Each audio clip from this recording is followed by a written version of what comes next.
आरजीकर अस्पताल में हुई रेप और मर्डर की घटना के बाद जब सीबीआई की एंट्री हुई थी तो सवाल था कि आखिर सेंट्रल ब्यूरो ऑफ इन्वेस्टिगेशन को यहां पर क्यों आना पड़ा।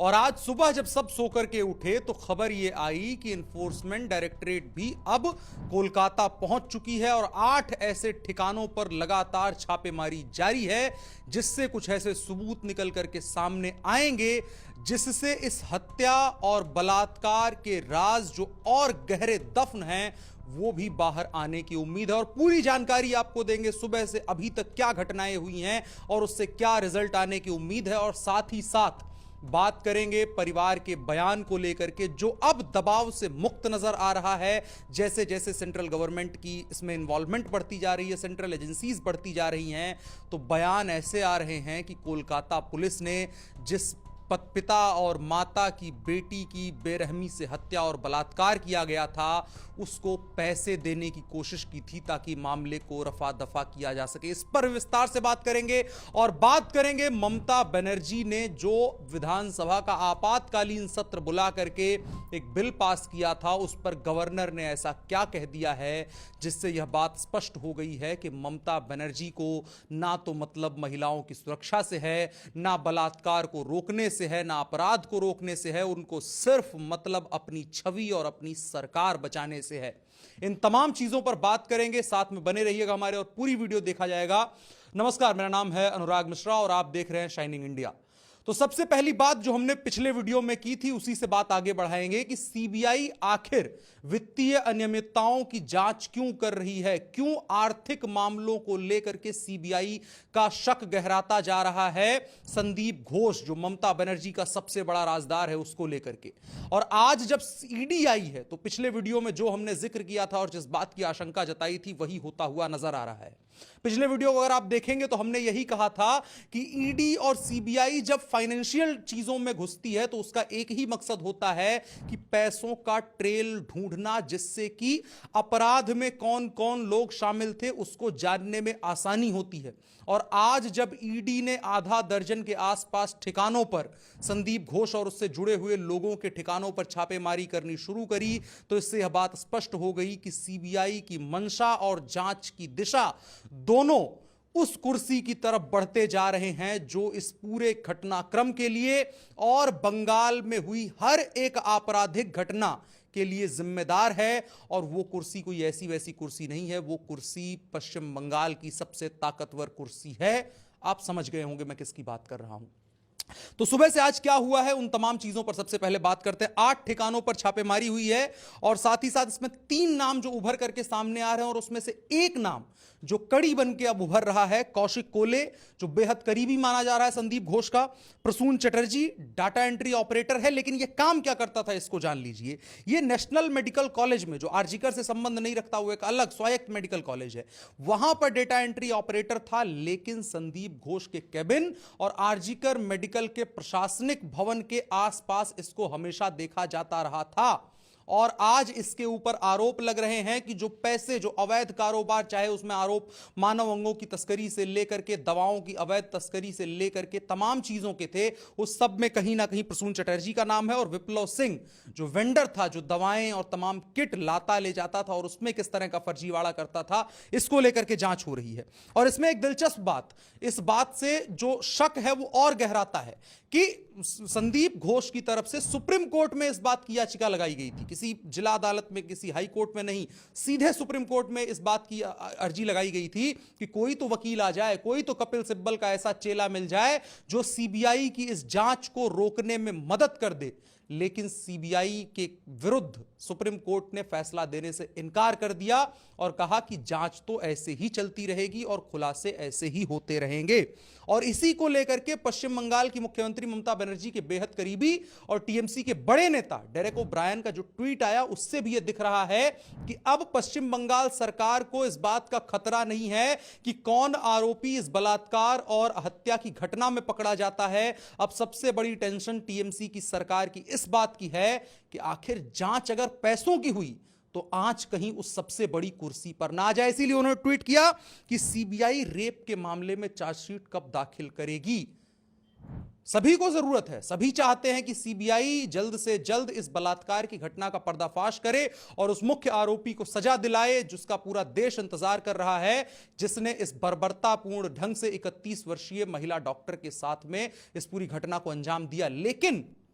आखिर क्यों इनकी इस चीज पर बोली नहीं निकल रही है और क्यों ये चाहते हैं वापस इतने दिनों में बलात्कार को लेकर के, अपराधी को लेकर के, घटना किसने अंजाम दी इस चीज को लेकर के सीबीआई को इतने सवाल नहीं पूछे गए टीएमसी की तरफ से, लेकिन अचानक से हमला क्यों बढ़ने लगा है? उसका राज सिर्फ यही है कि हत्या और बलात्कार में तो अब लगभग चीजें श्योर हो गई है टीएमसी की सरकार की, अब इसमें ज्यादा कुछ नहीं निकलेगा। लेकिन जब फाइनेंशियल ट्रेल्स निकलेंगे, जो हमने पहले दिन से आपसे कहा है कि भले ही कुछ ऐसे नाम हो जो हत्याओं में शामिल ना हो, भले जिन्होंने चाकू नहीं चलाया हो, भले जिन्होंने नाक और मुंह ना दबाया हो, भले जिन्होंने बलात्कार नहीं किया हो, लेकिन कहीं ना कहीं उस घटना के लिए वो तमाम लोग भी जिम्मेदार हो सकते हैं, क्योंकि लगातार बात कही जा रही है कि इस घटना के पीछे कहीं ना कहीं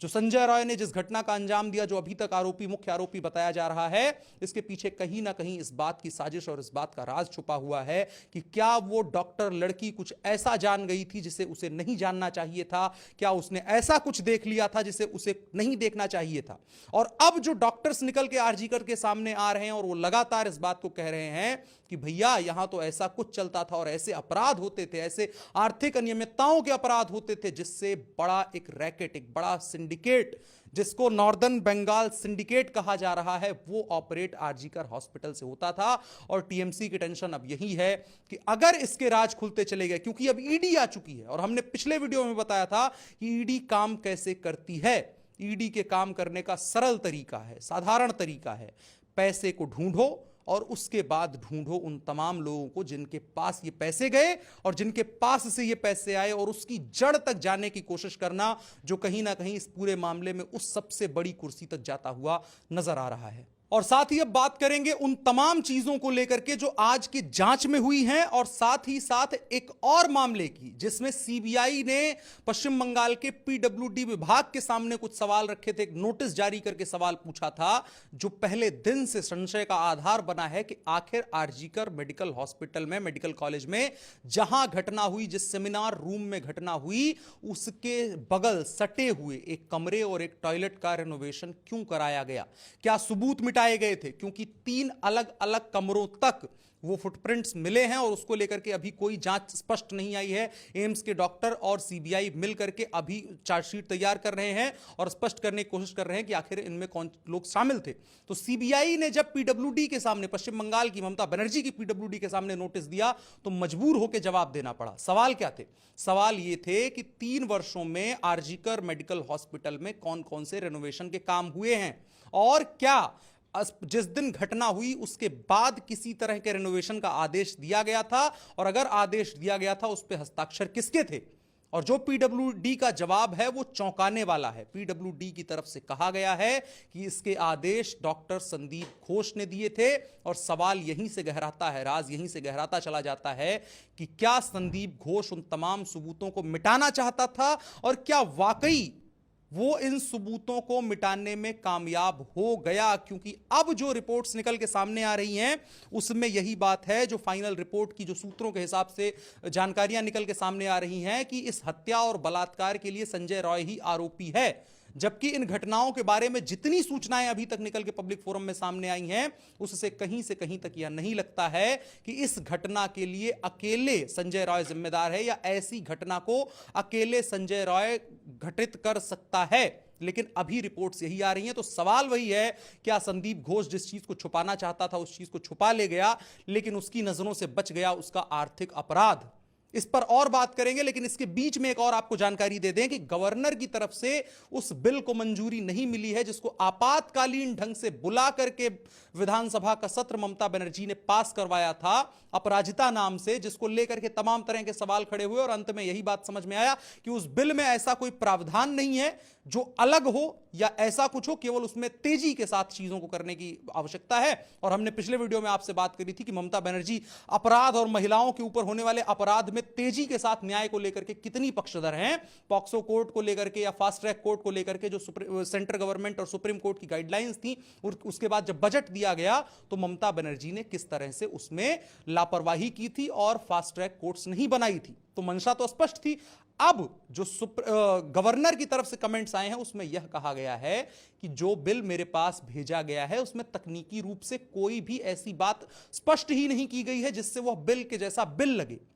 और ममता बनर्जी की सरकार ने बिना कोई होमवर्क किए आनन फानन में केवल फेस सेविंग के लिए, अपना चेहरा बचाने के लिए, ममता बनर्जी ने चुनावी फायदे पाने के लिए इस बिल को सामने लेकर के आई थी ताकि डॉक्टर्स का जो एजिटेशन है, जो जनता के मन में आक्रोश है, वो शांत हो जाए और लोग कहने लगे भाई ममता बनर्जी जी जो हैं वो सबसे अच्छी मुख्यमंत्री हैं, देखिए कितना तेजी के साथ वो न्याय करने के लिए अग्रसर हैं। उन्होंने बिल पास कर दिया। अब गवर्नर की तरफ से इस पर लगभग उम्मीद हो चुकी है कि नामंजूरी मिलनी है और इसके बाद ही बता दें ममता बनर्जी सिर्फ यही ड्रामा करेंगी, अपनी गलतियों पर कोई बात नहीं करेंगी, क्योंकि उनको सिर्फ अपना चेहरा बचाना है और चुनावों के लिए अपने आप को बचा के रखना है ताकि जब जनता के बीच में जाएं तो बड़े बड़े ऐसे बिल लेकर के ऐसे पर्चा उछाल सकें। वो जो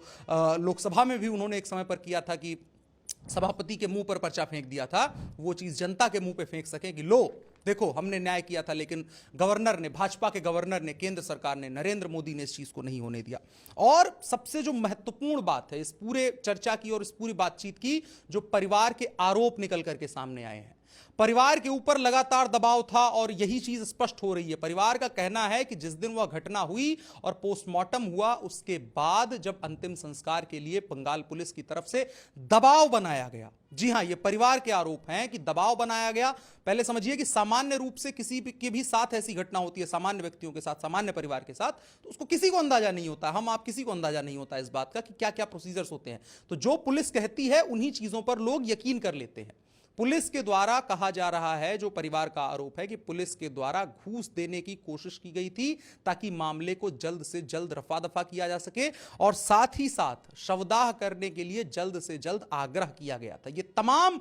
वो सवाल खड़े करता है कि क्या वाकई 5 दिनों तक जो जांच पश्चिम बंगाल की पुलिस के हाथ में रही, क्या इस दौरान वो सारे सबूत मिटा दिए गए जिससे किसी और, जो उसमें बड़े लोग शामिल थे, जिसमें कई नाम आ रहे थे, कई नामों की चर्चाएं थी, कई नामों के ऊपर शक था, जो डायरी का जिक्र आया था कि उसकी डायरी के कुछ पन्ने फाड़ दिए गए थे मृतक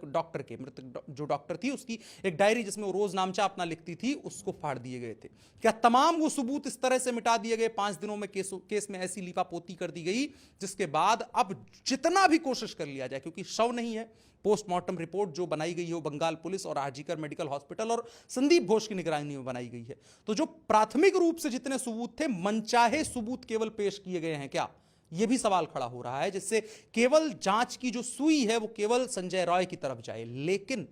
यह सब कुछ करते हुए पश्चिम बंगाल की सरकार, संभवतः उसमें मुख्यमंत्री, स्वास्थ्य मंत्री, गृह मंत्री भी शामिल हो सकती हैं, जो रिपोर्ट्स और जो अंदेशा लगाया जा रहा है उसके आधार पर, और संदीप घोष इस बात को भूल गए कि सिर्फ हत्या नहीं हुई है, हत्या के पीछे का जो मोटिव था, बलात्कार के पीछे का जो मोटिव था, जो इस पूरे केस में कहीं निकल करके सामने नहीं आ रहा है, लेकिन जब सीबीआई ने नए एंगल से जांच करनी शुरू करी और उसमें आर्थिक अनियमितताओं की बात करनी शुरू करी, तब जो निकल करके सामने आ रहा है उसको छुपाना ये लोग भूल गए। और अब जो निकल के सामने आ रहा है कि इसमें एक पूरा का पूरा रैकेट, जिसका नाम नॉर्दर्न बंगाल रैकेट है, सिंडिकेट है, वो अब इसमें एक्सपोज होता हुआ नजर आ रहा है। और कौशिक कोले, प्रसून चटर्जी, विप्लव सिंह, इन 3 नाम और इसके अलावा तकरीबन 1 दर्जन नाम है जो इस पूरे सिंडिकेट, इस पूरे आर्थिक अपराध में शामिल थे। और अब जो 6 लोगों की गिरफ्तारी हुई है, उनसे जो पूछताछ चलेगी, उसके बाद अब जब इन्फोर्समेंट डायरेक्टरेट अपने ढंग से काम करना शुरू करेगी, जिससे तकलीफ हमेशा से ममता बनर्जी समेत पूरे विपक्ष को रही है, राहुल गांधी को रही है, सभी लोगों को रही है, अब उस तकलीफ को बढ़ाने जा रही है ईडी। और जांच जैसे जैसे आगे बढ़ेगी, जांच की जैसी जैसी रिपोर्ट आनी शुरू होगी, उसके बाद स्पष्ट है कि खुलासे ऐसे होंगे जिससे सभी लोग सन्न रह जाएंगे कि क्या वाकई एशिया के सबसे बड़े अस्पताल के भीतर ऐसे अपराध होते थे। क्योंकि आरोप बेहद गंभीर है और अस्पताल में काम करने वाले लोगों ने लगाए हैं, उस मेडिकल प्रोफेशन से जुड़े हुए लोगों ने लगाए हैं कि यहां पर मानव अंगों की तस्करी, लावारिस लाशों के साथ में किस तरह की घटनाएं होती थी, पोर्नोग्राफी तक के आरोप है जो पीछे से चलते आ रहे हैं, जिसका इतिहास ममता बनर्जी की सरकार के बराबर का पुराना है कि इस अस्पताल में इस तरह की घटनाएं होती रही थी। इन तमाम चीजों से जुड़े हुए जो जब पैसा उसमें निकल के सामने आएगा और पैसे के ट्रेल निकाले जाएंगे तो जो कुछ खुलासा होगा वो बेहद चौंकाने वाला होगा। हमारी नजर इस पर बनी हुई है और कोई अपडेट आती है और तमाम जो सूचनाएं आती हैं उसका विश्लेषण और बातचीत उस पर करने के लिए हम तैयार रहेंगे। फिलहाल के लिए इतना ही। आपकी राय क्या है कमेंट बॉक्स में अवश्य बताएं, साथ ही साथ इस वीडियो को साझा भी करें। मेरा नाम अनुराग मिश्रा है, आप शाइनिंग इंडिया देख रहे थे। धन्यवाद।